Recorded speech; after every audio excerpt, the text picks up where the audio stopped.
is just a huge honor for me today to be podcast interviewing Dr. Amanda Wilson, a native of San Francisco, obtained her dental education from UCSF Dental School and her Master's of Dental Science and Orthodontics certification at the University of Connecticut.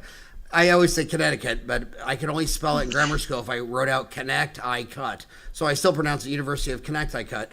She practiced clinical 10 years in the San Francisco Bay Area, and during that time completed thousands of orthodontic cases, both fixed and removable. Following her calling to teach and mentor, she eventually transitioned into corporate dentistry and has worked the last 6 years as a dental director and consultant to both national and international orthodontic companies and DSOs. In 2016, recognizing the lack of orthodontic coaching services that catered directly to general dentists, she became passionate about filling the space and founded her own orthodontic management and coaching company, StraightSmile Solutions. StraightSmile Solutions offers both virtual and direct coaching to general dentists and their teams through a HIPAA-compliant communication platform designed to deliver convenience and excellent orthodontic outcomes to clients. She hopes to make a positive change in the dental industry. I called her. She did not call me. Thank you so much for coming on the show today. Sure. Thanks for the great introduction. I look at the 9 specialties of dentistry recognized by the ADA when I got out in 87, 31 years ago, and you know, most of the specialties don't have a lot of turned upside down things. I mean, what are the pediatric dentists about? The only thing they are arguing over is silver diamine fluoride. You look at endo. I mean, how much could you argue about one file system versus another file system? But man, you're an orthodontist, and if there was one specialty that's been turned completely upside down with a direct-to-consumer aligner movement, I mean, you got Invisalign opening up their own stores, you got Smiles Direct Club, Candid, Smile Love, Ortho. What is it? Where are you? How do you see that? I mean, you're looking at this from 30,000 feet up in the air. How do you see this this direct-to-consumer aligner movement? For sure. That's a great question. And it's kind of a loaded question because no matter how I answer it, I'm going to get a couple hate emails. So I'm kind of at the center of it. I did help to initially launch Smile Direct Club. I was their first dental director. Love me or hate me for that. But you know what? It was going to happen anyways. Anytime there's something that is just so easy and possibly productive, the venture capitalists are going to find it. And you know what? We were all doing this anyways. Every single orthodontist was already doing that in their office. I don't know about even if you were doing it, but we'd have these patients and they'd go off to college and they'd say, hey, can you just mail me my aligners? And I'll just take a couple texts and I'll check in with you.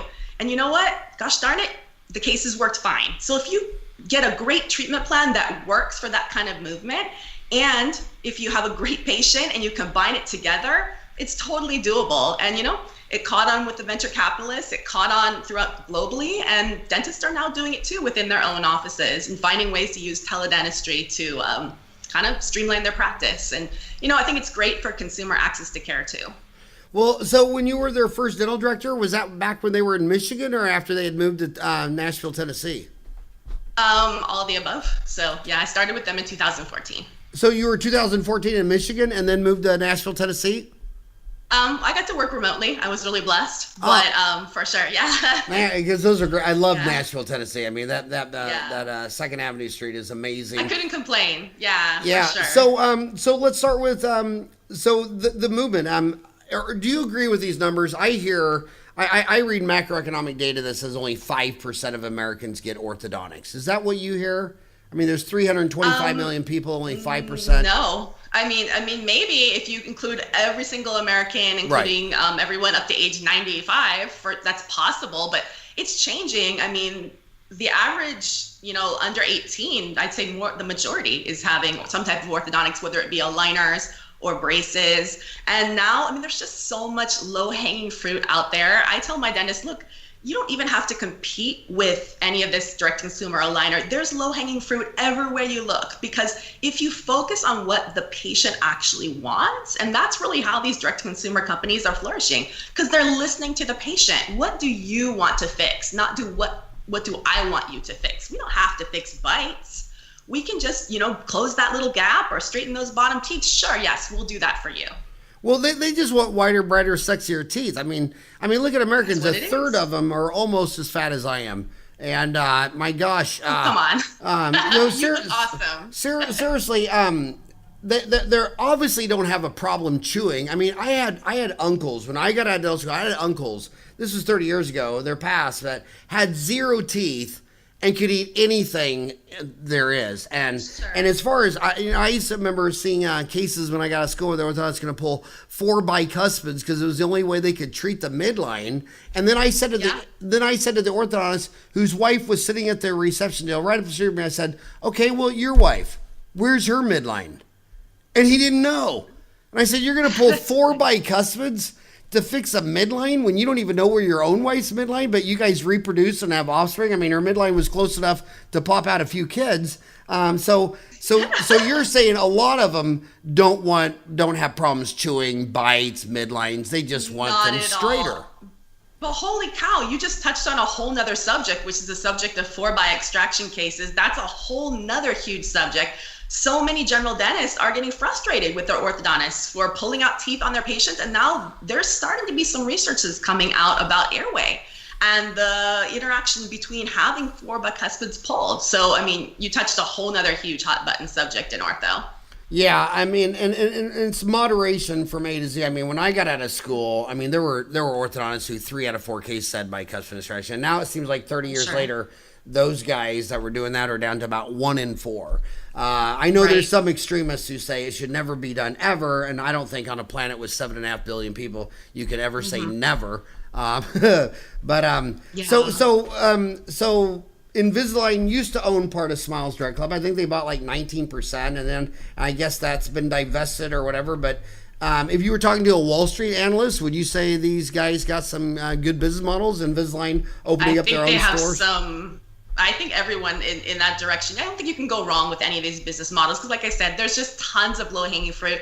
It doesn't matter whether you're focusing on removables, patient-centered ortho, just anterior alignment, or if you're focusing on airway, you're focusing on like what Invisalign is now. They're really focusing on little kids. They're focusing on phase 1. That's a whole nother group of low-hanging fruit that the direct-to-consumer aligner companies are not touching at all yet. I mean, maybe it's just too risky, but Invisalign sure as heck is. So, they're treating kids as young as 5 now with aligners. And, my daughter, she's 9, she's in aligners, and, ClearCorrect's, I'm using them for her system, but it's fantastic for phase 1. And that's, if you're not looking at phase 1 in your patients, you really should be. So it's funny because 31 years ago, there was a turf. I remember a lot of the orthodontists didn't like a couple of the really successful pediatric dentists because they were doing phase 1. And now, 31 years later, I can't tell you how many business models I see where a pediatric dentist is practicing with an orthodontist. Yep. It's a great pair right there for sure. And I help, a lot of times I come into offices and I help these two get along, figuring out where the line is, who gets what, whose territory is whose. But really, there's just so much blending of the territory that, anyone can do this. It's not rocket science. It really isn't. Ortho really, I think, is one of the easiest specialties. I mean, don't get me wrong. There's really challenging stuff in ortho, but it's just a really small piece of that pie. And a good 70 to 80% of it can be done by any specialty. Well, man, you, oh my God, I can't wait to get the hate mail on this one. Out of the 9 specialties, orthodontics is the easiest one. But to be fair, I mean, they're not giving shots. They don't use scalpels. They're not sutures. They don't have dry sockets. They're not putting people to sleep. They don't have to deal with anesthesia. Yeah, I would imagine if I was going to slow down, I would want to do white fillings, bleaching, bonding, and ortho, not bone grafts and sinus lifts and lug wigs and failing root canals. What did you say? I mean, the blood and guts. And I've always thought thought you could split the dentist in half. Half of them, like me, just loved blood and guts, and the other half didn't really care for that and like to do more pretty stuff, bleaching, bonding, veneers, orthodontics, things like that. But I mean, so. I got to be straight with you. This is Dentistry Uncensored. So, Dr. Amanda Wilson, my first question to you is, I'm in Phoenix, Arizona. I got 2 dental schools in my backyard. I got one AT Stella Mesa, one in Midwestern. They cost $100,000 a year. These kids come out $400,000 in debt. And guess how many ortho cases they've done? 0? 0! That's what I'm guessing. I did 15 canals of endo when I was at UMKC, and I talked to a guy the other day that did one root canal on an extracted tooth, but he got to assist some root canals. And I'm like, you didn't. You paid him $400,000 and you didn't do a root canal. So Amanda, most of the kids listening to this are young. 25% of everybody that emails me, howard@dentaltown.com, or leaves a comment in the YouTube section, they're still in dental school a quarter. The rest are all under 30. They're kids. So she's driving to work right now, and she said, Amanda, I paid $400,000. I don't even know how to do an Invisalign case. I don't know what a clear aligner is. How would she start? How would she start her journey if she wants to be like you when she grows up? Oh, that's awesome. Well, there's so many different ways to do it. And I do think Invisalign is an amazing product. I think if you're going to do it, you need to be all in because their lab fees are very high. And it's getting hard now to charge that $5,000 a case in order to be able to meet your overhead of, it's basically what, $1,825 plus retention fees. So, I mean, that's a really slim margin that you're making on those cases. And even now that they're launching their Invisalign franchises, Invisalign stores, they're fixing those prices at $24.99 to $34.99 for the doctors that opt into that. That's a really slim margin. So you have to get smart, and you're going to have to do volume basically, or you're going to have to get creative and think about ways to use off-label, different label aligner systems. And there's no less than probably 20 to 30 in the US alone. This is not direct to consumer. This is ones that work with doctors to white label your aligner systems. I like to call it, quote, your own brand aligners, but you can white label it. If you do it in your own office and you're not reselling it to any other office, you do not need a 510. You do not need a QMS. And if you don't know what these are just different types of FDA approvals that you need. If you're only doing it to your own existing patients, you can do this today if you want to. And in theory, you can turn around these aligners in less than a day. In the morning, they can come in and scan. In the afternoon, you can go ahead and give them out. So it's pretty amazing. Aligners in a day. So, Invisalign is owned by Align Technology, and they also own the iTero eye scanner. And then they had some legal issues with the guys out of 3Shape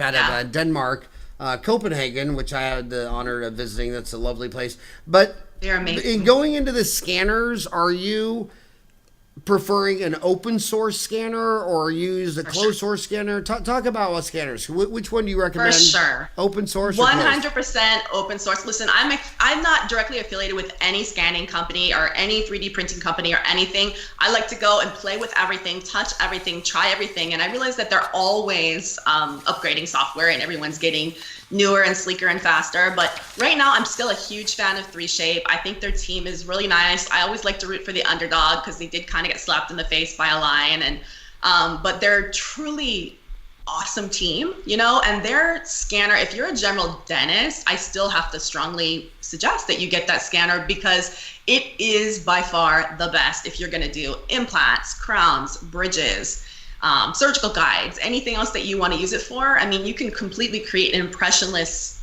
practice, and you can, just spin those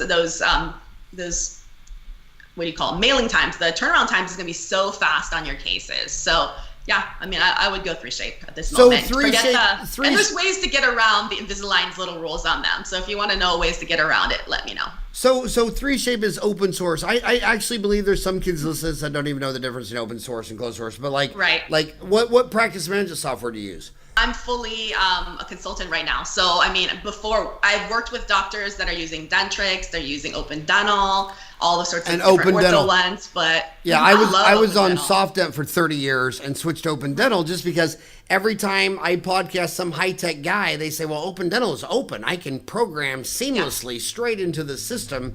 And they're just everybody is working with Open Dental. So just fabulous team. And so open source, because if it's not open source, then you have to buy everything from. Can you give an example of a closed system scanner? Closed system scanner. Well, I mean, obviously, Invisalign, the iTero is a closed system scanner. Right. And I believe some of the other ones, maybe by Ceric, I guess, would be a closed system scanner. Dentistry, Serona, yeah. Yeah. So there's quite a few. So yeah, most of my doctors are using 3Shape, Carestream, and some use iTero. But yeah. Yeah. for sure. And talk about your website where I found you. My homies were telling me, a bunch of people told me to get a hold of you. Your website is StraightSmileSolution.com. What are you actually doing? So I do pretty much anything you want me to do if it's in the world of ortho. So most of my workflow is coming into dentist offices. Some of them are orthodontists, some of them are general dentists, some are pediatric dentists, and we connect and we just help basically look for opportunities. It could be opportunities in airway, it could be opportunities in phase 1, it could be opportunities for aligners, Invisalign, generic aligners, clear correct. No, I have no particular affiliation with any product out there. I'll use whatever you want to use, or I can suggest whatever would be the lowest cost lab solution for that case. And we just look through their cases and support them to make sure they have awesome outcomes. A lot of people have cases in progress. They could be Invisalign, they could be clear correct, and they're stuck. They're really, really stuck. And I realize Invisalign has their assist tool where they will connect you with a doctor, but most of those you're paying per case, and the turnaround time is kind of slow. So it's great to have just be connected to an orthodontist and get that turnaround time, less than a day, less than 24 hours on all your cases, getting feedback, helping you out of some pickles that you might be in with some existing cases. Even it can be braces. It doesn't really matter. I help with anything. So you said at the beginning of the show that that we were doing mail order ortho back in the day when some kid went away to college. You need to mail them an aligner. You said if you got a great treatment plan and a great patient, there was no problem. But the great treatment plan, they keep so much ortho education out of the dental schools. I mean, it's really weird it's really weird with the specialties when you're talking to a dental student, because if any dental student goes to an endodontist and says, "Will you help me with this molar root canal?" They try to tell you everything they know. If you can't pull out a tooth, the oral surgeon tries to show you everything they know. And then you go to an orthodontist, and at least half the orthodontists say, "Well, if you want to learn orthodontist, you need to go to orthodontic school." It's really a closed. I mean, do you agree with that? Or it is still. Did I pull that out of thin air? Or is that true? Yeah. You know what? A lot of orthodontists, so I've actually partnered with a lot of orthodontists because the general dentists I work with end up, it's so funny. Like, people automatically see what at my workflow and they go, "Oh, she hates orthodontists. Oh, she's taking business away. She's ruining our profession." That's not the truth at all. I love my colleagues. And as a matter of fact, the general dentists and pediatric dentists that I work with, they refer even more cases than they were ever doing because they're looking at every single case. They're laser focused. Is this an ortho case now? Is this an ortho case later? Let me put it in a bucket. Maybe it'll be in 2 years. They literally are handing these cases out to the orthodontist right and left, the more challenging cases, because they're seeing those impacted canines early before you have to pull teeth, They're seeing that growth issues that are happening early, and they're realizing, "Ooh, yikes, this has a class 3 tendency. I don't want to touch this. I'm going to go ahead and pass this over to the orthodontist." But, no, for sure. I mean, that's not the case at all. We can give you so many more cases. We just need to educate our general dentists as to what cases maybe they want to try some easy ones, but they'll give the rest to you. Just work with them. But where would you recommend? She's listening now. She's driving to work. She's an associate somewhere. And what would be the fastest, easiest way to learn orthodontics? I mean, would it be online? Is it a seminar? What do you say to the person who says, "Look, man, I graduated from dental school," and they I mean, a lot of these schools are so bizarre for sure that their whole ortho education is like craniofacial growth and development and these weird diseases and all that. They're trying to scare you off. Yeah, they're trying to have you not do it. And so, four years later, it's like, well, can I just do an Invisalign case? I learned all this craniofacial development stuff for $400,000. How am I going to pay? So where would you recommend she start? Walk her up that stairway. Absolutely. I mean, look, I'm not going to say that my program is the best in the world. I really believe in, learning by doing. So my doctors, we go ahead, we start looking at some of your cases. We'll jump into your open dental, we'll jump into your dentrix, we'll do some screen grabs and see what our opportunities are. We're going to punt some cases over to ortho. But we're going to start finding some easy opportunities that may be Invisalign. It may be clear correct. It may be you want to try indirect bonding. There's a lot of great indirect bonding systems out there. Some are branded, some you can do yourself for really cheap. If you're going to do braces, traditional braces, you got to get the brackets on perfect. If you get the brackets on perfect and you pick a great case, this is a slam dunk. You just work your way through the wires and you're done. So For sure. There's so many literally turnkey options that you can do for ortho that you won't stress or sweat at all. But you have to know how to look at the cases, and there's no way you're going to have the experience initially to be able to avoid the ticking time bombs. And there's some ticking time bombs that are hiding in cases. They might look easy, but they're going to implode on you if you pick the wrong one. So that's really where I think I'm a value add. But if you want a program where you sit down and you're actually like learning the movements and learning to take wires and bend wires and all that, there's plenty of programs out there for you too. That's not me. I'm all about easy, quick, comfortable, safe. But if you want those, I can send you to those too. And so at your website, StraightSmileSolutions.com. So you have videos on. You have online CE courses. I haven't yet done that, but I should through you. But I have like a couple hundred YouTube videos just going over it. Some of it's patient focused. I have a big Facebook site where patients are able to get on with doctors and talk about their ortho questions directly from doctors. The patients love it because there really is nothing else out there where they can honestly ask a question and get feedback. But from that, I've created a lot of patient-focused videos just to educate patients. And a lot of times I end up playing matchmaker, like I get patients that are like, hey, I'm really looking for accelerated ortho. I really want Acceledat and I want Invisalign together. Can you find me a doctor in Sacramento who will do this? And I do. Like if I know you, I'll go ahead and give you a call. I'll be like, hey, can I give this patient your address, your contact information? Because they want to go to someone like you. And I end up playing matchmaker. It's free, but why not? And what is your YouTube? What is your YouTube channel where you have hundreds of videos? Yeah, it's StraightSmile Solutions is the handle. Oh, okay, StraightSmile Solutions. Okay, I was doing so it's called Straight Smiles Solutions plural. Just one smile, not multiple smiles. StraightSmile. Smile. Mm-hmm. Okay, very good. And so I go to StraightSmile Solutions. I go into YouTube. You want to know the secret of exploding your YouTube video? Okay, so there it is. So yeah, so you there it is. This one's on dental monitoring systems with StraightSmile Solutions. That's the first one that came up. For sure. You know what you do on Dental Town? Go to orthodontics. And when you make a post, when you go to your YouTube video, if you click share, it has a link. Okay. But the next button over is embed, and it has the code. And then on Dental Town, there's a YouTube button on a post. You click that, you drop the YouTube. Now the video is playing there. And then those people jump right to your YouTube channel and subscribe. So it's kind of like posting on Dental Town as a marketing for your YouTube channel. Yeah. And if you've already made all this, and another great thing, dude, do an online CE course. And then they'll get to meet you and fall in love with you. Then they'll subscribe to your Facebook group. Sure. What's your Facebook group called? My Facebook, I have a StraightSmile Solutions Facebook group that's for doctors who are looking for support. And then we also have one called, I think it's called, patient focus, doctor moderated orthodontics group or something like that. I'm kind of maybe butchering that, but it'll probably come up when it comes up. And we just started a few months ago, but we have a ton of patients on there and it's really active. We have a lot of doctors that are on there posting. It's really exciting to see what's out there and patients are so happy about it. It's really a revolution. I mean, if you would have told me when I walked out of dental school, you want to know how old I am?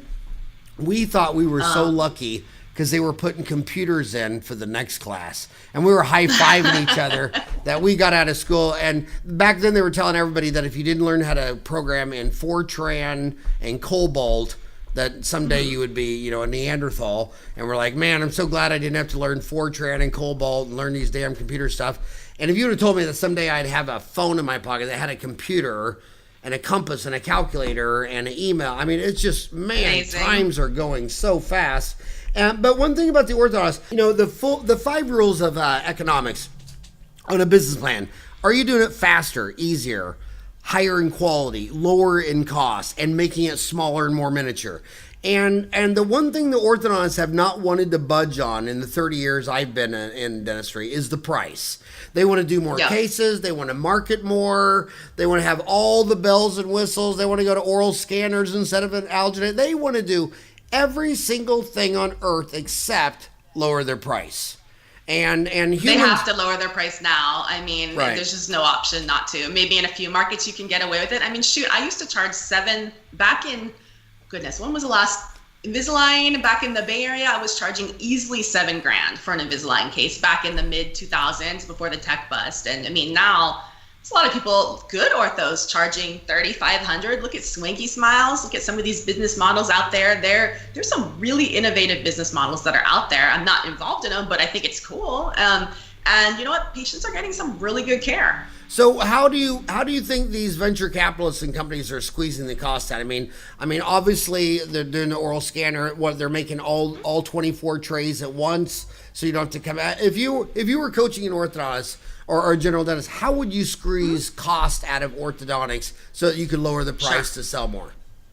I'm excited to answer this question. So number one, of course, is going to be use the lowest cost lab solution that's out there. That may be 3D printing in your own office. It's super easy now to do the 3D printing. I think the design's a little more tricky. That might take some training, but there's definitely some great options like StraightSmile or full contour where you can go ahead and have somebody do the design for you for, I think, about $99 to $149. Well, they'll just do it, and you can export these STL files and go ahead and spit them out either in your own lab, and then just all you got to do is have an assistant just thermoform, vacuum form and trim. That's pretty easy. You can have a high school student do that. Bag them.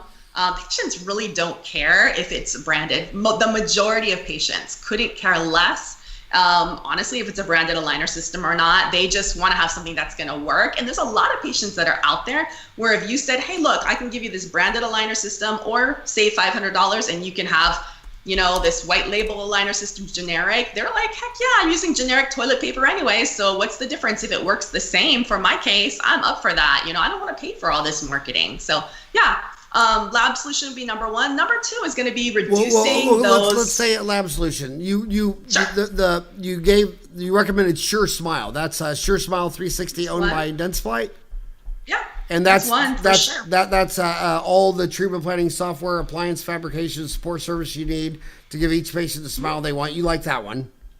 I like it. I like it because it's web-based. I mean, I think it's great. You can either do it yourself, or I believe you can pay them a fee to have you do it. Full Contour is another one. They're based in Phoenix, actually near you. It's another one. Full Contour. Full Contour Lab. The design only, so they don't actually make anything. They just do the design, and then they'll export it to any lab of your choice. And if you don't, or your own lab within your own office. So continue about squeezing costs out. So you said, sure. You started earlier saying, Invisalign. I mean, that's a lab bill of $1,825 plus retention. $1,825 plus retention. Yeah, unless you get volume discount. Now, Invisalign, some of these things I pick on them. I do, but only because, you can be very successful having an Invisalign only practice. If you can get that 38% lab discount, then I think that's fantastic. If you can go Diamond Plus, I'm all for it. And I help a lot of practices do that. So that's cool. If that's what you want to do, then do it. But if you want to save even more and maybe have a good, better, best option, then that could be part of your model. And then the rest could be exporting to some local labs using something like SuraSmile or Full Contour. Or Blue Sky Bio, any of those things that are out there. There's tons of options. But beyond that, the other thing you have to do is you have to save your chair time. Your chair time has a value. Your own chair time as a doctor has a value. Your chair time for your staff has a value. There's no reason these patients should be coming in every 4 to 6 weeks for an aligner or even a braces visit. There's no reason for this. You can trim this and be more efficient with a lot of the options that are out there, like, for example, dental monitoring system. So it's great. My doctors save so much money paying that $9 a month, but yet saving, say, 40, 50% on overhead. It's a no-brainer for me. And what was that website? That would be Dental Monitoring System, DM. It's a Paris-based company. And you recommend them? 100%. Matter of fact, I'm going to go to their, they have a summit in March in Las Vegas. So if anyone's coming, I'm going because I want to learn, and I hear they're releasing some new products. But my doctors that use this, they never go back because they're like, okay, get over the $9 per month, and that's the base level, but per patient. If you can eliminate, I mean, look what the direct-to-consumer aligner companies are doing. They're finding good patients, and they're eliminating as much as possible of those in-office visits. You can do the same thing, You can monitor your patient. Aligner visits or aligner cases or even indirect bonding cases, it doesn't matter what you're using. But for the most part, functional appliances, even airway appliances, there's no reason when they come in, if you picked your case right and you did your treatment plan right, and the patient's a good patient, I realize there's a lot of variables in there, but if everything's going well, there's no reason these patients often need to come in as frequently as you have them come in. That's like one of the biggest, I guess, barriers to orthodontics. What patients hate about the traditional orthodontic experience is having to come in for no reason, you know? Right. So what do you think is the advantage of this dental monitoring? What are they actually doing? They're monitoring the patient how? Digitally? Yeah. You would call this teledentistry?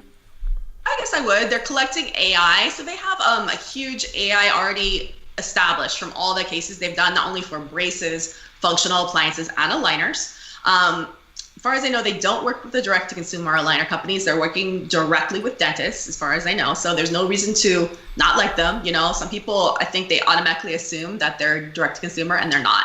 So they're coming into your office. They're helping you set this up so that your patients can check in anywhere. And they put these little retractors on that have some special position points. So that way they can collect the data and the AI. And they'll actually send you an alert if an aligner isn't tracking. Or if you have braces, it'll send you an alert that a bracket is broken or that a gum is puffy. The computer can read these things and send the doctor an alert. The doctor logs into a HIPAA compliant dashboard and they can go ahead and check into the case and communicate with the patient.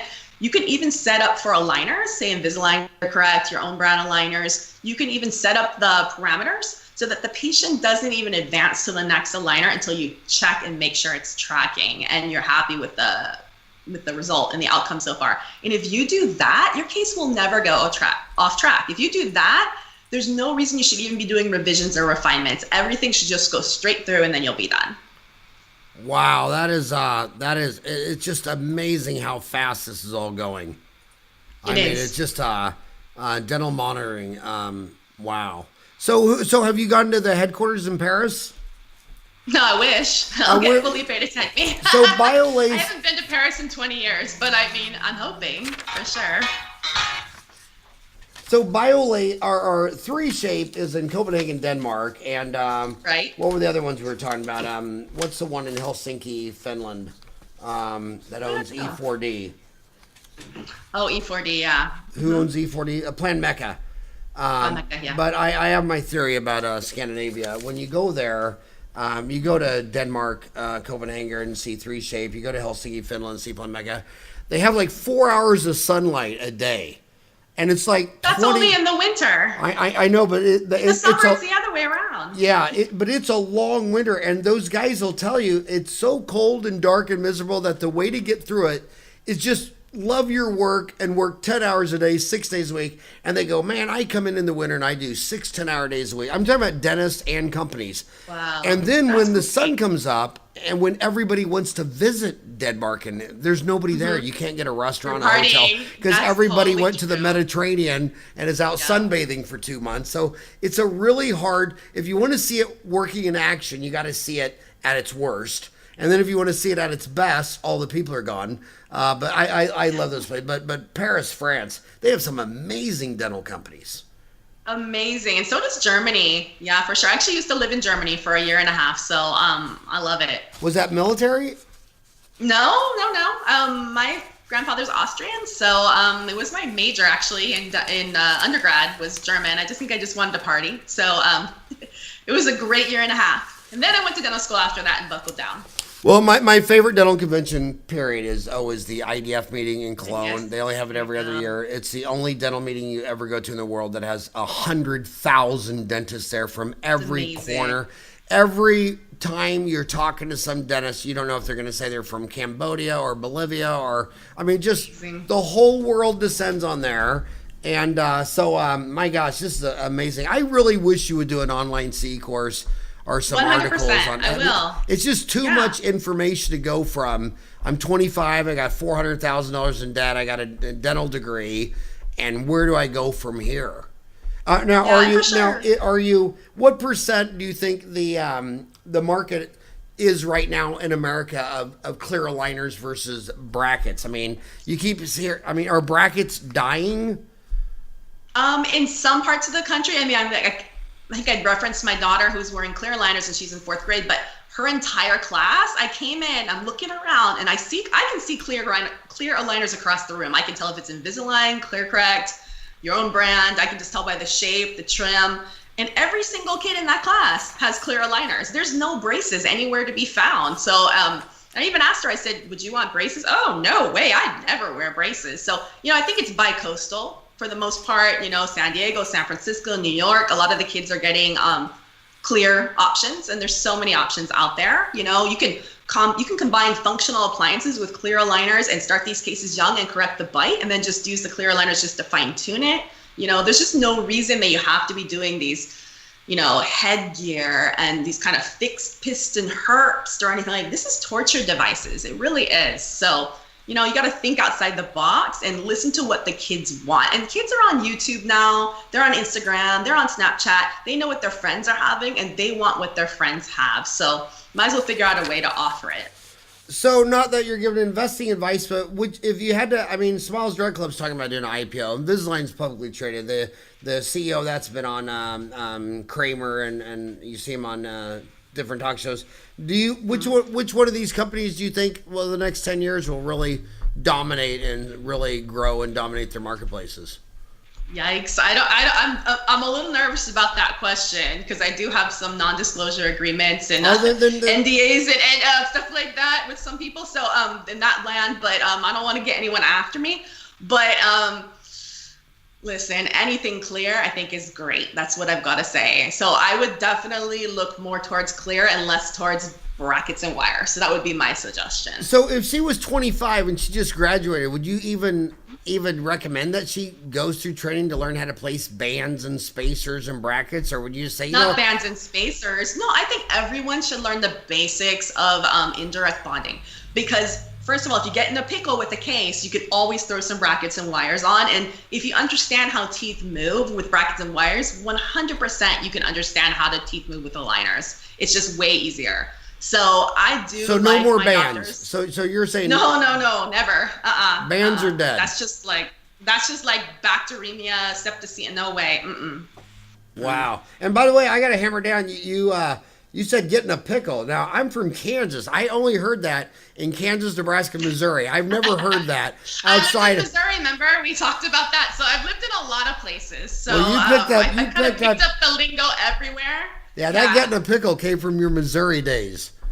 For sure did. I don't think my family's from the deep south, so there's a lot of those in there somewhere. Well, imagine when I got out of school, the big hot thing was, it was going from amalgam and gold fillings to composite, and the operative department just thought the composites were junk and hated them, and the new cosmetic was a PFM. And now I'm seeing the extinction of the PFM. I'm seeing extinction of the amalgam in the 20 developed nations. And now you're saying that banded molars on ortho is just done. No way. Done. Wow. No reason. So, hey, I've got a DO on number 13 in me. My only fill. My husband did it. It was his first composite he did in dental school. I think it was his second year. And it's well over 20 years. He did an awesome job. He's a great dentist. But there's nothing wrong with this. Progress, when done right, is great. So did you guys meet in dental school? We did, yeah. His last name is Wong. My last name is Wilson. It was me and all the Wang, Wongs, Yangs sitting. UCSF is notorious for having a very Pacific-based demographic. So, it was pretty much me. So you were Wilson and your hubby was Wong. Yes, correct. Well, hey, all the Wongs. Well, I want to switch gears completely because that's actually the most important thing. I've read a lot of interesting research that highly educated people in the same fields have the lowest divorce rate. Like if you're a lawyer marrying a lawyer, or a dentist marrying a dentist. Really? It's like that's awesome. Yeah. There's this one study. I posted it on Dental Time. I got this thread called Brain Food, but it was showing that. When dentists and lawyers and physicians marry each other, the lowest divorce rate is like 13%. And basically what they were saying, great. I did a couple podcasts on it because I was marriage counselors, and they were saying, well, you got so much in common. I mean, you're both dentists. I mean, instead of, you got kids in common, but it's just such a serious deal. But any advice you would give to lovebirds listening to this in dental school? That's an awesome question. I think this is my favorite question of the day. Well, first of all, my husband's gonna flip out. He was the one texting me if he even knows I'm talking to you because he's such a fan. So he's not gonna believe it. We're gonna have to publish it and let him see it. But yeah, no, I mean, you develop so much trust with what you go through in dental school. I mean, there's a lot that you go through, and you develop so much trust and such a deep connection with that group of people. So if you can get through dental school, you can get through anything in life. So we're very blessed. We have 2 great kids. I don't think either of them want to be dentists, but it's really, really just a blessing, and it's fun. Well, you say they don't want to be dentists. They say that in 20 years, 1/3 of the jobs in America will be in industries that have not been invented yet. So, I mean, it's just so fast. They love growing. Social media. But it's true. Yeah. You going through 4-year school really is bonding, because look at War Buddies. All my buddies who did a year in Vietnam with some other guy, the guy might be living in a whole nother state on the other side, but when they meet back up, they're like love brothers. Just because they went through hell together for a year. Yeah. So the rest of their life. Sure. They're buddies. No questions asked. Yeah, no, our class is like that too. And I think that so much of our class, we only had 72 people. They coupled up like crazy. It's really great when we have our reunions. It's really fun to see everyone. That is great. So do you have any rules? Like, do you not talk dentistry when you get home, or is dentistry an open subject? I just told him, don't talk dentistry right now because I'm talking to Howard. And he was like, what? You're talking to Howard? But yeah. We try not to text each other during the day about dentistry, but that's pretty much the only rule. But inadvertently, he's sending me pictures of this great implant he plays. He loves implants, so it's really fun to see what he does and to encourage him. But back to the fastest, easiest, cheapest way to learn ortho. Is there any who do you recommend there? Well, that would be me, Howard. But so you would recommend that they go to your site, and we'll tell them how that works. So they go to StraightSmileSolutions.com, and she's 25. She doesn't know ortho. Tell me how it works. What does it cost? How does this work? Sure. So my goal is to honestly be the lowest price option out there, because I want that 25-year-old not to be stressing out, about having a few cases and not having it break the bank. A lot of the other systems that are out there, they're going to charge you per case, whereas I have as low as a fee of $499 a month for unlimited cases, 1 doctor, 1 office. And I don't care if they're Invisalign, Clear Correct, your own brand aligners, 6-month smiles, you name it, any brand out there of any kind of ortho, I'll support you with. I don't care if they're new, in progress, you're stuck on them, pickle cases. We'll help you through every single case. So I have a lot of doctors that are doing a great job. Like they've gone from doing 2 cases a month to doing 30 cases a month. Oh my God. All just having someone there all the time to help them out, and they never get stuck. That's my goal. But yeah, I offer every doctor really, this is a huge offer, a huge give, but any doctor can schedule an appointment with me. There's no cost, just to chat. We'll just talk about how their cases are going, what their questions are about the different lab options out there, how we can possibly get them started. And that I may not be the solution. I may send you to, progressive orthodontics. And there's so many different options that are out there that maybe are better for you. And if that's not me, I'm totally fine with that. I'll send you where you want to go. Well, so they're going to pay $499 a month.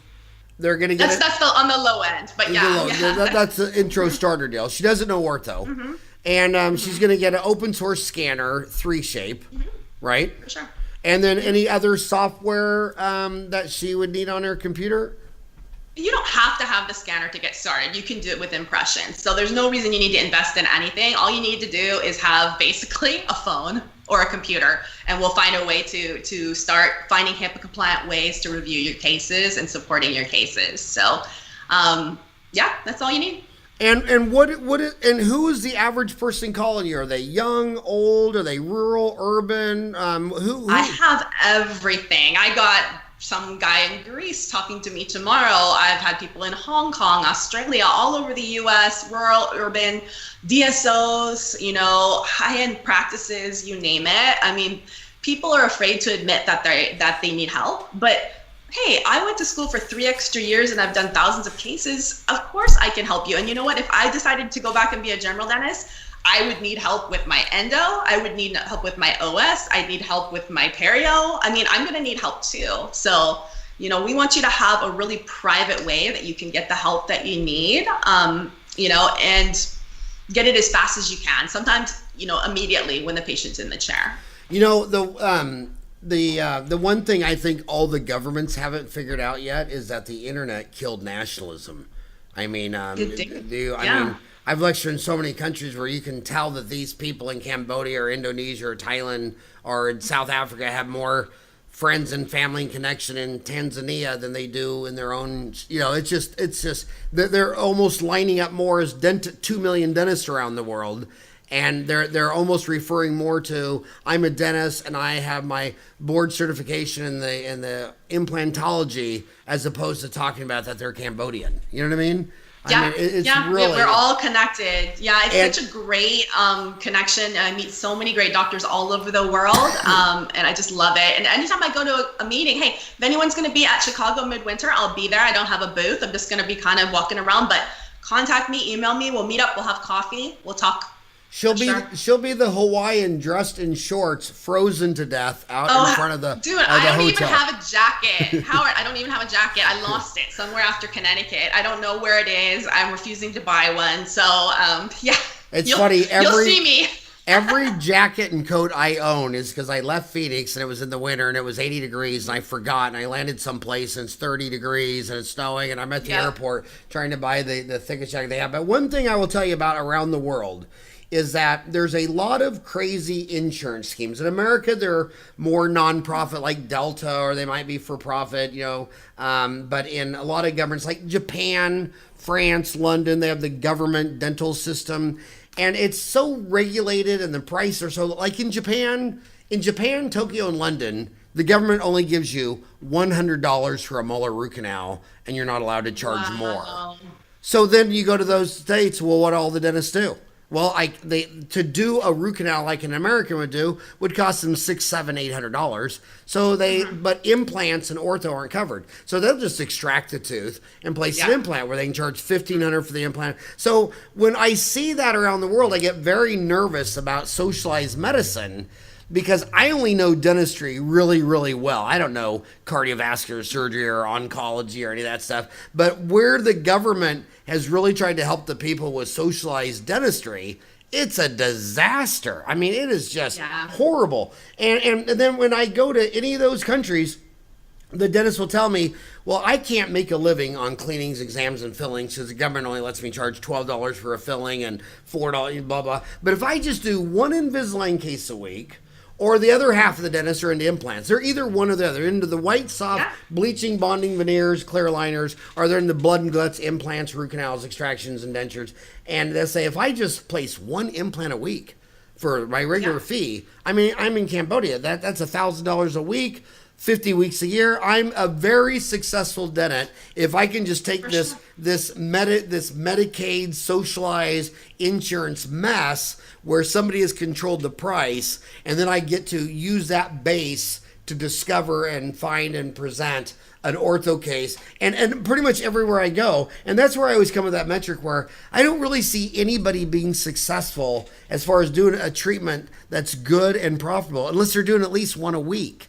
I mean, the first couple are going to be challenging. There's a big learning curve. So you can't give up. And so many people start ortho and then they give up. So I want you guys to go back, find those cases, and we'll learn from them, and then we'll go find more, Yeah, and the other thing that I noticed that as you get from the richer countries to the more underdeveloped countries, the women spend 2 to 3 or 4 times as much on personal beauty, makeup, they do. Eyeliner. I mean, I was in Shenzhen in China, and this guy was showing me that the women in Shenzhen spend 40% of their income on what we would call health and beauty, hair, makeup. I don't doubt that. I've got a sister-in-law who lives in Shanghai, and she's like amazing. The amount of stuff she spends, of how she looks, but that's just how it is. Yeah, so I see the next 20 years, whether they're, Straumann is publicly traded, they're the number one implant, they sell the most implants.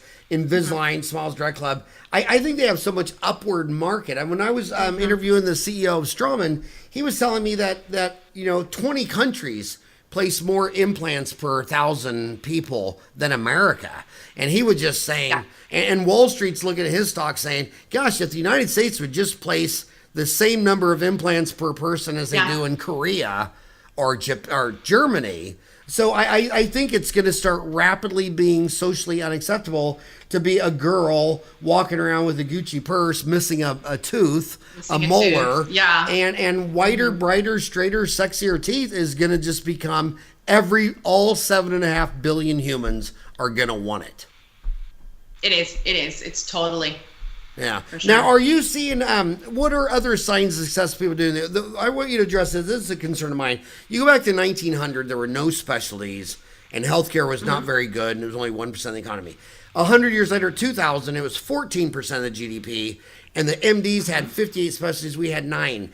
And so when I see a dentist say, well, I want to learn how to do clear aligners, place implants, sinus lifts, bone grafts, molar root canal, pediatric dentistry, silver diamine, fluoride, and I start looking at this saying, well, historically, that's not the way the trend has been going. The trend has been going that as this tree breaks out, you need to focus on one tree. Do you think who would be a candidate to add ortho? Is it someone who doesn't add implants, or are you seeing clients that are being these super dentists that do it all? What's the business model? Ortho goes hand in hand with implants 100%, because if you're going to drop an implant or think about dropping an implant, you better have those roots parallel, and even if you're going to do a bridge, you want to have the draw really, really good. So any type of crown and bridge you're doing or implants, and even sleep, you want the arches to be widened. I think ortho goes together with any high productive procedure. Wow. And then talk a little bit more if someone's listening to this and they're a pediatric dentist as opposed to an orthodontist like you. What is the pediatric dentist angle from what you've learned over the years? For sure. I mean, I think originally pediatric dentists were focused on just kind of drill and fill, baby root canals, preventive. But now most pediatric dentists are easily doing phase 1 treatment. Some of their phase 1's a little rudimentary, it's just expansion, but now they're really looking into doing growth and development, and there's a lot of really cool nighttime only appliances out there, a lot of new appliances on the market. I'm still learning about some of them out there, a lot of expensive appliances on the market out there that people are using, but for sure, I mean, it is totally possible to do some types of intervention appliances just at night when the kid is young, and have this child actually never even need braces or aligners. So it's pretty amazing how these things work out there. And do you and talk a little bit about teledentistry? I mean, this is getting bigger and bigger and bigger. Where do you see teledentistry headed? Teledentistry is it's here to stay. So, I mean, it's no different than any other telemedicine. I mean, nowadays I can get on and talk to my pediatrician online and get a prescription. I don't even have to go in, using some of their portals that they're using. They don't want you to have to come in and use up their chair time and their office time. So for basic check-ins and easy procedures, there's no reason you shouldn't be able to use teledentistry to eliminate chair time. And hey, that eliminates overhead. You don't need to run so many chairs. You maybe don't even need such a huge office, and that's for new doctors who are graduating. I think everyone's like, oh, I got to get this big office. No, you really don't. And I think a lot of times if you're creative and you're using teledentistry, it's very possible to share an office with somebody else, or go in on off hours and use their office. So a lot of different ways to eliminate, if you already have $400,000 in debt and you're a new grad, don't buy the hype. You don't have to buy a huge office. Talk to me first. I can give you ideas on maybe how you can find ways to be productive without huge overhead. Do they need a CBCT? Is CBCT becoming the standard of care in orthodontics? Yes and no. For some type of cases, yes. I mean, for sure, for impacted canine cases, for surgical cases, for cases that might involve TADs, but most of those are ones that are going to the orthodontist. So for ones that general dentists are doing, and pediatric dentists are doing, I don't think so. So you unless it's an airway case. If it's an airway case, then maybe. If you're billing medical insurance, then probably. Wow. And what do you think is harder, ortho or swimming? How did you bring up swimming? Or you knew that I was involved in USA Swimming? Yeah, because when I turned 50, my New Year's resolution, I did Ironman every year, 3 years in a row. And it was bike, swim, run. And they told you from day one, they said, look, running. I mean, you put one foot in front of the other. There's not a lot of technique. Bicycling, I mean, come on, you put your feet in the pedals, you go around. But it was Michael DeTola, who's been on the show, and he told me, he said, dude, never swim without an instructor because it's like gymnastics or it's so skilled. And what I was amazing is I actually didn't like swimming the most because when you're running, you can be thinking about anything. When you're biking, you can be talking to the guy next to you. But God, when you're swimming, it's like you got to remember like 25 things at all the time and the resistance of the water. I'm an official for USA Swimming, so I just got my national level. So I go in and I officiate meets, stroke and turn. So yeah, swimming's challenging. I love it. So that's my question. What do you think is harder to intellectually understand, orthodontics or swimming? Swimming for me. I'm always learning. I actually have my book here. I'm always reading the rules. It's very challenging. I love it, but if you can do swimming, you can do anything for sure. And my kids are big swimmers, so it's absolutely amazing. It's a great community as well. Yeah, it is. It's a really great community, and there's a lot of dentists in the pool in the mornings, swimming laps. Tons of dentists. My gosh, so I can't believe I already had you on for an hour. Is there anything I didn't talk about that you wish I would have talked about? Not really. I think you touched on just about everything. I just really want to encourage anyone, if they don't worry about finances, please just call me if you're stuck, you have questions. You can message me, find me on Facebook, on LinkedIn for sure. I'm super active. I want you to feel comfortable just asking questions and getting those questions answered. No cost, no charge, just ask, And I definitely would love to write some articles for you and do a CE on Dental Town. That sounds like a great idea. Yeah, it's great marketing because the one thing we have is distribution. I mean, we mail our magazine to 125,000, but then it digitally goes out. It's emailed all over the world. Mm-hmm. And like I say on your YouTube channel, the best way to explode your YouTube channel is start posting the videos in Dental Town, and then it's your actual YouTube. So they click to it, they go to YouTube. And then if they like what they see, they subscribe. And my job is to try to introduce megastars like you to my homies who are, no, you are. You absolutely are. I mean, what you've done, I mean, God, your resume. I mean, 99% of all the kids listening to this right now are never going to have your resume. And it's just amazing. Thank you so much for coming on the show. But you got to explain, are those all surfboards behind you? These are surfboards. In Hawaii, we have very small houses, so we're right near the beach. These are my husband's and my kids. I'm not a great surfer, but yeah, this is my office/surf room. So, and give us an update on not a green screen. And give us an update on the volcano. It's been erupting. It's been oozing for what, 2 or 3 months? Oh, it's pretty much dead now. It went kind of dormant, so we can go back and visit. It's a really cool place to visit. If you've never been to Hilo side, you should definitely come check out that volcano. It's very neat. Yeah, I've been to Hawaii so many times, so many islands. Maui is, not to be rude, Maui's my favorite. Hawaii's my favorite. The reason I'm not a big fan of Honolulu is because it's kind of really close to San Francisco or San Diego.